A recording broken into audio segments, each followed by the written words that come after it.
નમસ્કાર, ગુજરાત સિક્યોર ન્યૂઝમાં આપનું સ્વાગત છે। હવે જોઈએ આજના સમાચાર। નડિયાદ શહેરમાં સવારથી અત્યાર સુધીમાં 8 ઇંચ જેટલો વરસાદ વરસ્યો। વરસાદને લઈને નીચાણવાળા વિસ્તારમાં પાણી ભરાયા હતા। ધારાસભ્ય પંકજભાઈ નડિયાદમાં પાણી ભરેલા વિસ્તારની મુલાકાત કરી હાલમાં વરસાદે વિરામ લેતા પાણી ઉતરવાનું ચાલુ થયું છે તેવું ધારાસભ્યએ જણાવ્યું। નીચાણવાળા વિસ્તારમાં રહેતા લોકોને સંતરામ મંદિરમાં ખસેડવામાં આવ્યા હતા। હજુ પણ ખેડા જિલ્લામાં વધુ વરસાદ પડવાની આગાહી હવામાન દ્વારા કરવામાં આવી છે।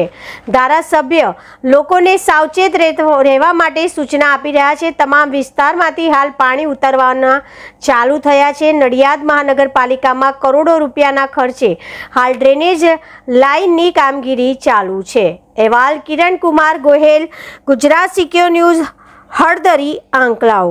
સિલ્ટિંગ કાઢવું પડશે અને સંતરામ મંદિરની પાછળ થઈને જાય છે, મંદિરની અંદર થઈને એનું પણ સિલ્ટિંગ કાઢવું પડશે અને ત્યાંથી સંતરામ માર્કેટ અને આગળની જે દુકાનો છે આંબેડકરના સ્ટેચ્યુ પાસે એ દુકાનોની નીચે થઈને જે કાચ જાય છે તે ખુલ્લી અને આપણે જે ખુલ્લો કરેલો કાચ છે એમાં થઈને પાણી બહાર નીકળે।